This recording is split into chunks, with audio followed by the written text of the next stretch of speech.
Welcome you all to the panel Future of Air Forces in Poland and over Eastern Europe. In the panel, we would like to discuss future developments in the national air forces in Central and Southeastern Europe, to correct the geography of the panel a bit. Having panelists from Poland, Hungary and Croatia.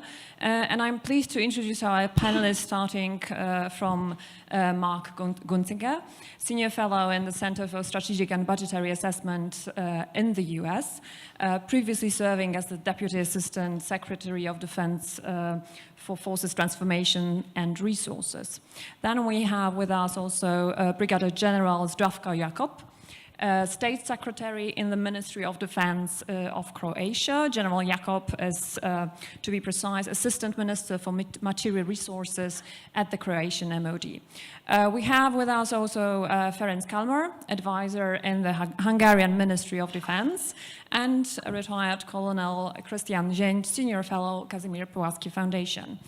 My name is Justyna Gotkowska. I'm the coordinator of the project Security and Defense in Northern Europe and in the Warsaw-based Center for Eastern Studies. My plan is to give floor to the representatives of the countries from the region, this is Croatia, Hungary and Poland first, to present the priorities in their air forces development and their perspective on regional and European coordination, and then ask Mr. Gunzinger to give his view from the US on the future of air forces development and cooperation in the Europe and Europe-wide. So I may start with General Jakub from Croatia. What is the current state and role of the National Air Force in Croatia, and what are the main points of the Air Force's development plan? Is there any discussion on engaging Croatian Air Force in any kind of regional or European cooperation projects? Good afternoon to everyone, and thank you very much for the invitation. I will just say for the beginning, from my point of view, country or their armed forces is not the same with air power or without air power, or better to say, with fighter aircraft capability or without. That capability is necessary in modern battlefield, at least because of two reasons. The first one is protect territory, and second one is protect population. When we are speaking about the territory, we are speaking about the air, water, and of course, land. I said that in Croatia, we are looking seriously in that issue. We have, of course, in the moment for that task in use old MiG-21s, but we are in the process to change them, renew them with at least new generation of aircraft, jet aircraft. In the moment, we are in the process of evaluation and validation of offers.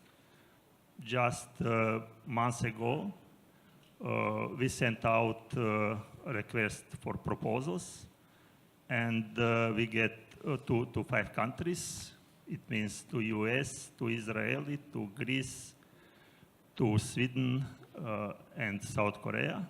We get 4 answers, and these days it's ongoing process of evaluation and validation of that offers.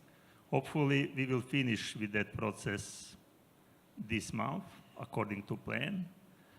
I will say that we have consensus in Croatia that we have to do. We have to decide, and hopefully we will have formally decision to the end of this year. We prepare also some amount of money in our budget for 2018. Regarding the possible cooperation, I will just say that we have excellent cooperation where it's possible to reach synergy in training aviation center together with that process start or initiated was with Czech Republic. Up to now, according to my knowledge, 418 people finished that kind of the training. And that's really excellent example for smart defense. We usually use that magic words in NATO, where it's possible to combine capabilities from different countries. In that example, from Czech Republic, Croatia, Hungary also took part in that process. Now we have interest also from Slovak. One countries provide, for example, simulators because they have simulators. We have excellent weather condition in Croatia, probably some of you know, and we are providing place for practical part of the training. And on the end, we have capable people who are ready to use the best possible equipment when we are speaking about the helicopters. I'm ready for any kind of the question, if you will have. Maybe we can go to the panelists from Hungary, since we don't have that much time, and leave some room for questions afterwards. What's the perspective, Hungarian perspective, or what's the priorities in the Air Force development, and what is your outlook for regional cooperation? Thank you. Hi, everybody. I'm trying to use the Hungarian example as one possible way of doing business as far as the future of Air Forces over Central Europe. And when Hungary was invited to join the Partnership for Peace, our American friends taught us two things as two buzzwords: cooperation and interoperability. And we tried to learn that as much as we could, not perfectly, but to use the examples of the presence in Hungary, we have two major platforms that we can talk about here today. And one is the Gripen fighters that we have, and that's an example of cooperation in a way that we have Swedish fighters flown by Hungarian pilots that were trained in Canada, and weapon systems are American, and our fighters are capable air-to-air, air-to-ground, and all the missiles US, night vision goggles, and of course, these are targeting and air refueling also.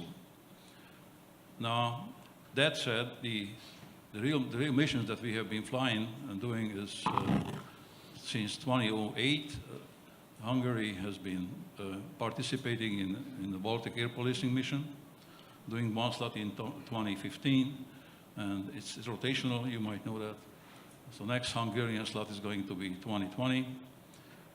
We also have been doing the Slovenian air policing together with Greece and Italy. This is continuous. Of course, these are all in addition to the regular NATO mission of providing airspace control over Hungary. And also in 2016, for half a year, Hungary provided the close air support capability to V4 battalion, EU battalion. The second platform we can talk about is the heavy airlift wing in Hungary. You may have heard about the C-17 flights we have here in Hungary. US aircraft, obviously, US pilots with Hungarian national colors on them, the Hungarian base, where we, of course, the older participating nation, needless to say, is 10 NATO nations, and plus Finland and Sweden. The 10 NATO nations include, of course, Poland and Romania, among others. And these aircraft are flying missions all globally, participating over Libya, from exercise to Sweden, to providing heavy airlift to Afghanistan, whatever. I think that's another example of how cooperation should develop over Central Europe and Central European skies. Now, as to the future, that was the present. As to the future, the training possibilities are quite wide, I would say, especially since our Czech allies also decided to have Gripen. So we are looking forward really to cooperate with the Czechs on training. They also have an excellent training center for rotary wing. We will see, but that's going to be an option after our Canadian training mission expires in 2021. And the next possible option, not possible really, it's a fact of life, is permanent security cooperation, which we call PESCO. And Hungary decided to join PESCO, and our Minister of Defense is authorized to sign the initiation document next week. And then we will join, of course, and then we will see what can be done in PESCO. But I think that's another great possibility moving forward on the way that Hungary has been going on ever since we joined the alliance. Thank you. Thank you very much. Let's wait with other questions till the end of the session. And let's go to Colonel Zięć. Could you outline Polish priorities for the development of the Air Force and where you see the perspectives for more regional or European cooperation? Okay, let me begin with to address our friends from Croatia. All right, learn from our mistakes. We have done every possible mistakes. Obviously, our U.S. friends that helps us out to implement F-16 system in Poland, we've done a great job. But we have done a lot of mistakes. We paid immensely for this, and you don't have to do it. You just learn from the mistakes, and you'll have a great Air Force with a new aircraft, whatever aircraft is going to be. All right, because Polish Air Force was pretty much the first one to change from the Soviet era everything, language, approach, tactics, mentality, and we really struggled with this. I remember the first time when I sat in Tucson, actually it was a San Antonio, Randolph Air Force Base, and I sat in T-38, and this Texan ATC controller started to talk to me. I said to myself, is it time to die? I didn't understand anything, right? And I was about to take off. So I'm just telling you, you'll save a lot of money, a lot of effort just learning from our mistake. Okay, and coming back to your question, if you read the report, you'll have pretty much the outline of my thoughts, right? So to cut the long story short, we need more and better quality. All right, so that means we have to buy more capable aircraft. We need more 4th generation aircraft. We need more 5th generation aircraft.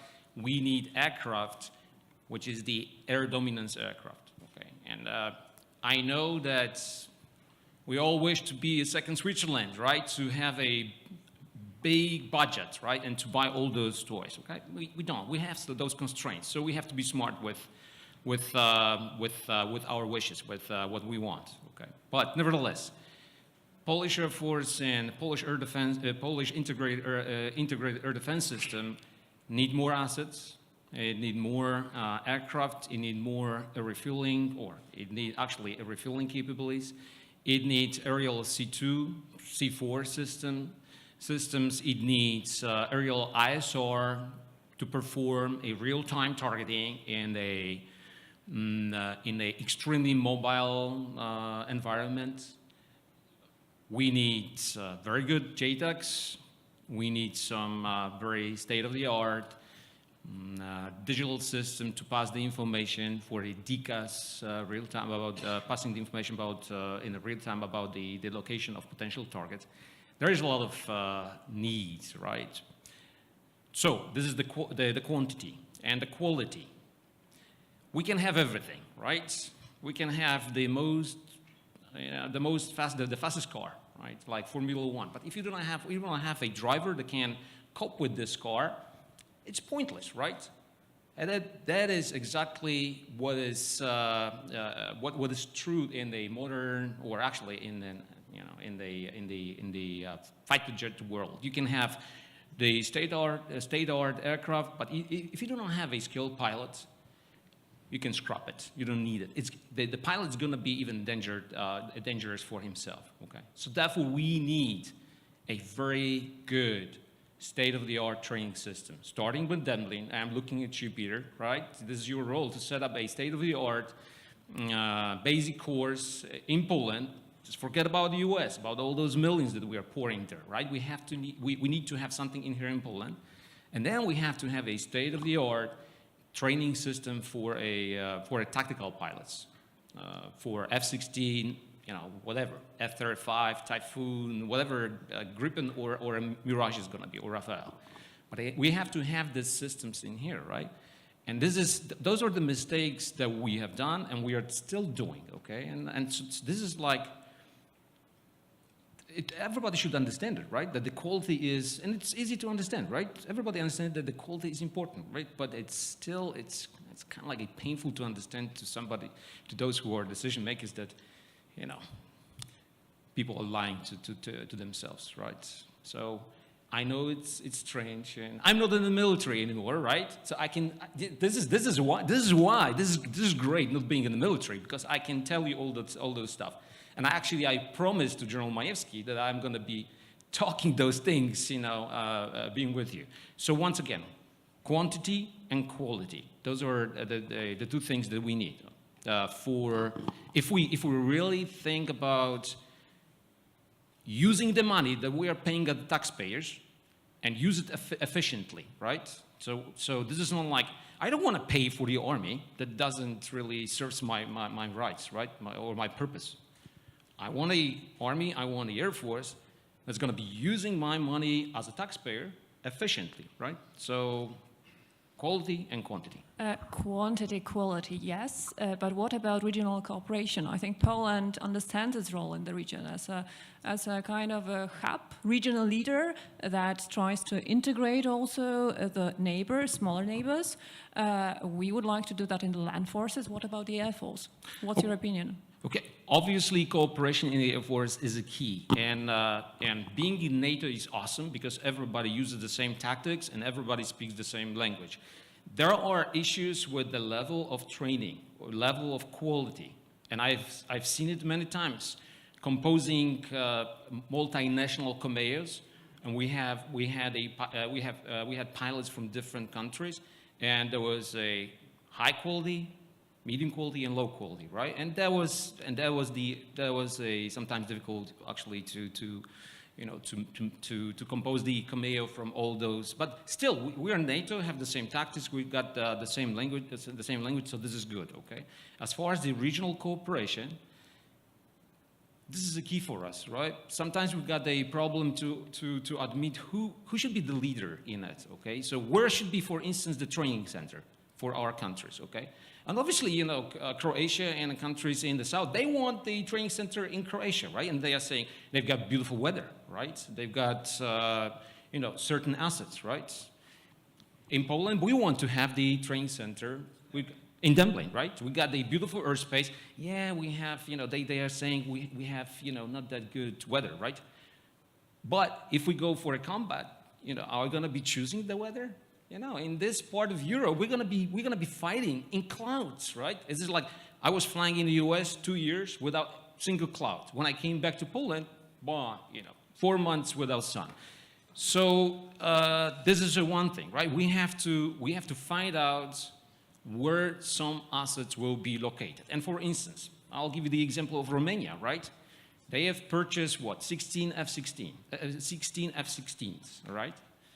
And for me, it's obvious they won't be able to train their pilots. They won't, because if they will be focused on training their pilots, they won't be doing the operational duties, right? So I don't know if I answered this question. Probably I would talk about this for hours. I'll shut up at that point. General Jakub, what is your opinion? Do you see any possibilities of cooperating with Poland in the Air Force in the future? Also within the CSDP projects that are to be developed and that hopefully with Poland will be taking part in it? I will say not only with Poland. We are in the process to pick up all experience also in this process, also from Poland. We visited Bulgaria, Romania, Israel, US. I think that cooperation is necessary in all kind of the operation inside of the NATO. Training is only one in that process. We are looking to have some of that capacity also in the future. But really, NATO is organization where is fundamentally, I think, or necessary, or for better perspective of all inside to change experience and believe to each other. From that perspective, I say, yes, we are ready to cooperate with Poland in that area, but also in some other areas already we are cooperate, but not only with Poland. But decision will be taken when we will know what kind of aircraft we will have. True.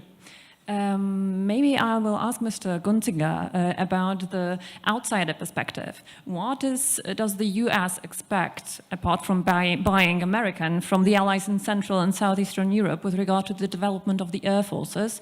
And what is your perspective on the possibilities of enhancing cooperation between the air forces in the region and Europe? First, I'd like to thank Pulaski Foundation for this excellent forum. This is my first time here. I really appreciate them inviting CSBA to come and speak, and thank you for your great comments today. I appreciate it, Colonel. How many airmen are in the audience, please? Okay, a handful. I was also a pilot before I retired and put a suit on, but I invite you all to think like airmen right now. There are no borders in the air. There are no natural divisions of the battle space in the air, no rivers, no mountain ranges, and so forth. In a major conflict in Eastern Europe, Central Europe, there's going to be one battle for the sky. And our NATO partners are going to need to conduct integrated operations with the United States Air Force. And frankly, if you take a look at the state of the air forces as they exist in Europe today, and increasingly in the United States, there's some real issues. First, I see a lack of integration in terms of tactics, techniques, procedures, operating concepts, different approaches to how we're going to achieve the kind of air superiority we're going to need to provide support to ground forces in contact with an enemy.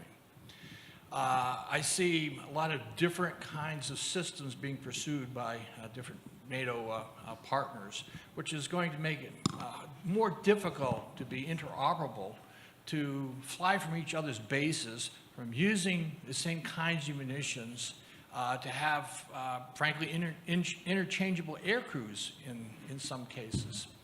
So the better you can integrate your air forces, your operations, your training, your tactics, your techniques, procedures, your munitions, your sensors, your communications, and so forth, the better we're going to be able to win that fight for the sky. Now, there's another problem, and it's one you may not hear too much, and you brought it up when you talked about quality versus quantity. Quantity without quality in the air, that's the real problem. So I urge NATO, frankly, to invest in as much quality as you possibly can afford. And that translates into, obviously, attributes in the aircraft in terms of survivability, range, stealth, payload, capacity, and so forth. But we do have a problem with capacity. If you look at the United States Air Force, it currently has 55 combat-capable fighter squadrons today. Desert Storm, 1991, they had 134 fighter squadron equivalents. And if you take a look at the history of major conflicts since the end of the Cold War that the U.S. Air Force has deployed to, they deployed on average about 28 squadrons per conflict. And supposedly we still have a two-war strategy. The problem is today the United States Air Force has about 1 to 1.5 wars worth of fighter aircraft. And they're aged aircraft, by and large. You're buying the F-35, yes, but frankly, they're not buying enough and not quickly enough to modernize, to reduce the average age of its fighter force. So increasingly, the United States Air Force, the United States is going to be looking to its European partners to help provide capacity to win that war in Europe. And I'll go ahead and knock these over right now. So I'll stop there. What about, what is your perspective on European cooperation? Do you see any specific projects that our region could engage? Yes, I've heard a lot about various programs that might be initiated on the part of the V4 and others to have cooperative development of future weapon systems, aircraft. I'll tell you that there's a real barrier to overcome in terms of resources and time to do that. If you take a look at the history of aircraft that have been developed by the United States, it took 7 years from program start to first delivery for the F-16 aircraft. 9.5 years for the F-15. I think it was 11 years for the F-35. If you're thinking about 5th generation aircraft, then the EMD costs, engineering, manufacturing, development cost for the F-22 is $34 billion. And even for 4th generation aircraft, you need to factor in about $4 to $5 billion worth of risk of unknown expenses on top of what it would require just to develop an aircraft and get it ready for first delivery. So how do you overcome those barriers if you are going to begin in indigenous programs, cooperative programs? That's a real challenge when, frankly, new aircraft are needed today in quantity as well as in quality. And that's why I think cooperative development programs that multinational programs such as the F-35 and others is pretty important, because you can begin to share those costs and risks across many nations instead of just 3 or 4. Mm-hmm. Thank you. I would like to open the session to the audience, and we'll gather some few questions. Please, the gentleman on the left. Wojciech Hurczak, Altair Agency Vice President, the publisher of the report Monthly Defense. Once more remark and one question. The remark is like that. I'm fully supporting Christian Zięć conclusions that we made a lot of mistakes. One of those mistakes is that we are right now in front of us. This is everybody from himself. It means Croatia for himself, Slovakia for himself, Bulgaria for himself, everybody for himself.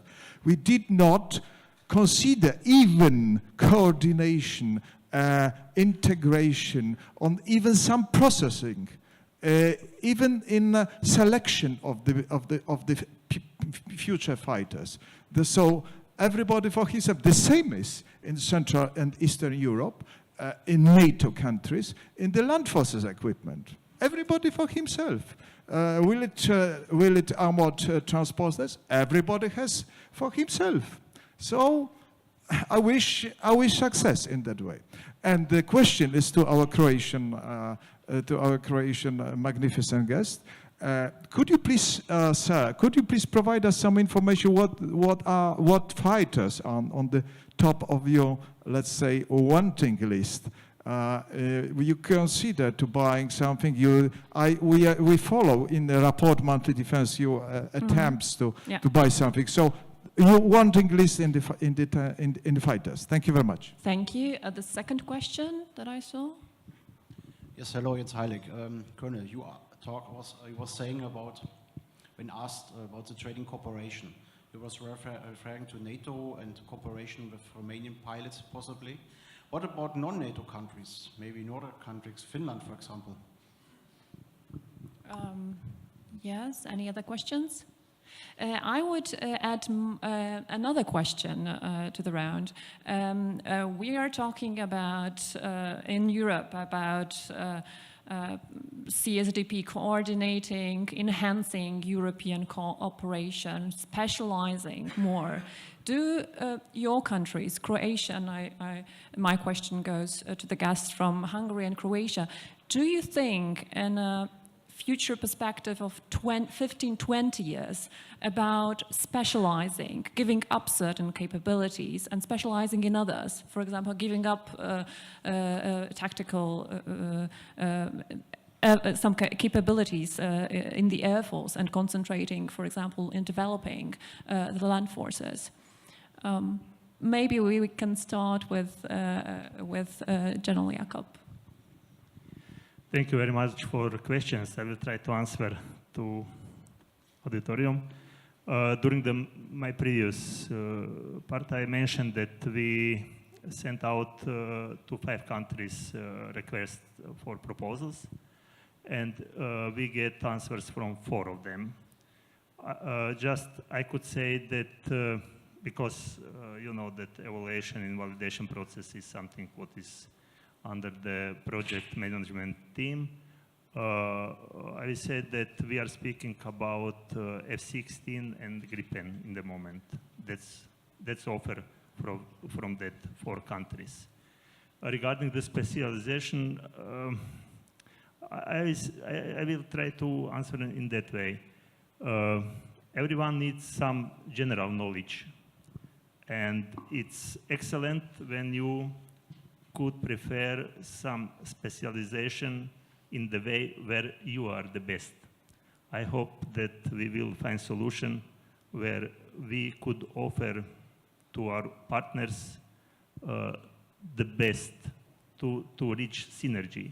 I will say that without cooperation it's not possible to reach synergy. And I gave some good example, that's Multinational Aviation Training Center, that everyone could put on the table something where they are the best. And some of them, they are the best in simulation or training simulation center. We were the best in some infrastructure. And finally, we get good result. I hope that also in that area, we could find that kind of the solution.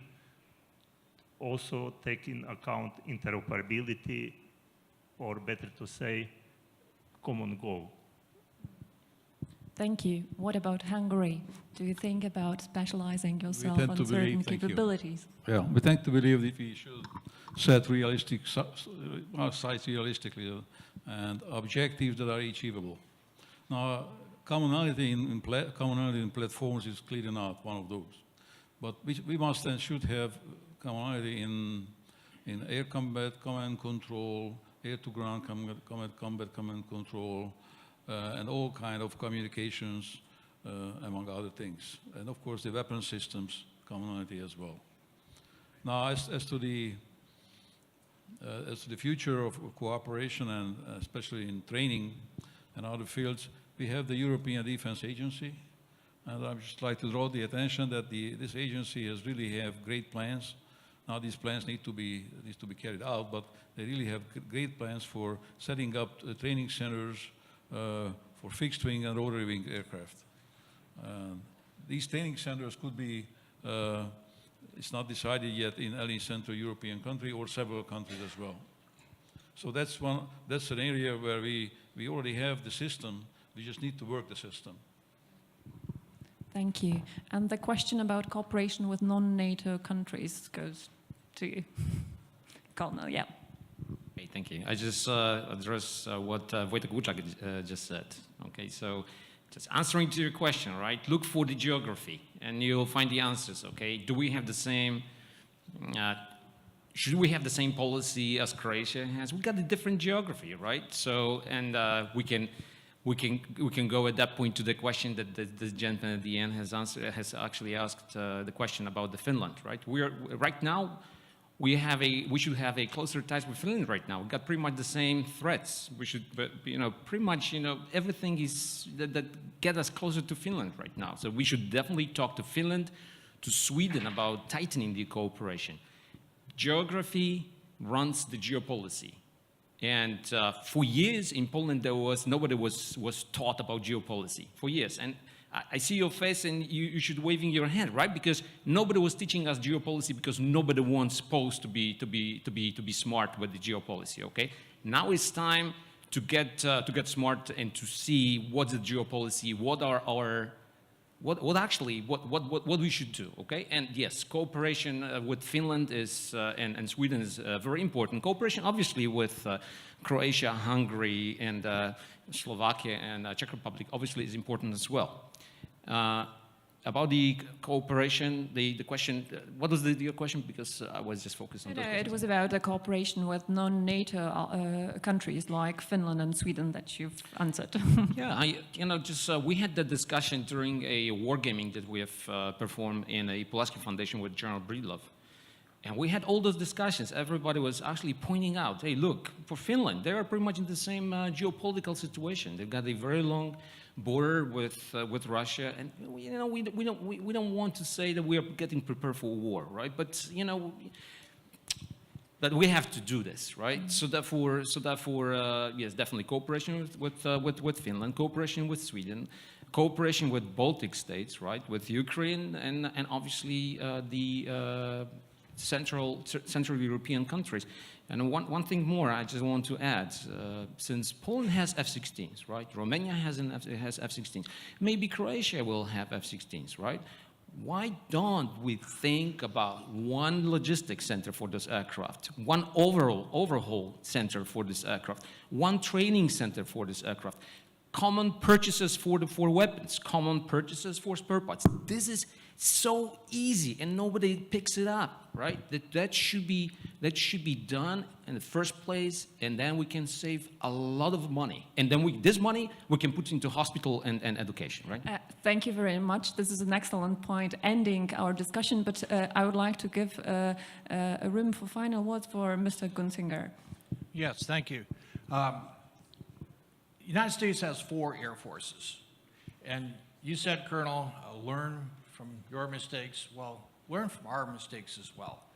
Because the U.S. military has been notorious over the years to buy different weapon systems, different aircraft for different air forces. They've resisted integrating their programs, their tactics, techniques, procedures, their doctrine, their operating concepts, as well as the sensors and the weapons they might use. They resisted that for many, many years until the pressure of the budget and operational requirements drove them to better integrate their air forces, integrate their training. We have common training for our rotary wing forces, for example, common training for our basic pilot training. And increasingly, common sensors, common weapons, common logistics centers, and so forth.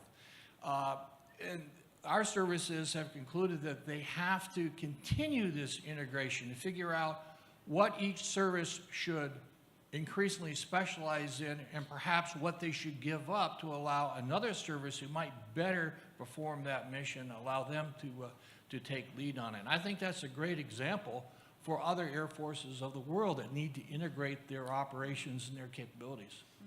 Thank you very much for these points, and I think that the U.S. role in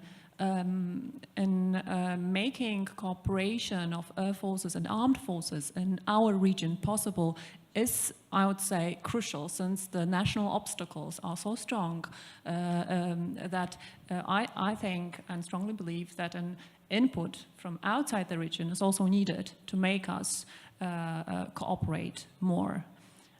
Thank you very much for this session. Let's thank our panelists and thank you for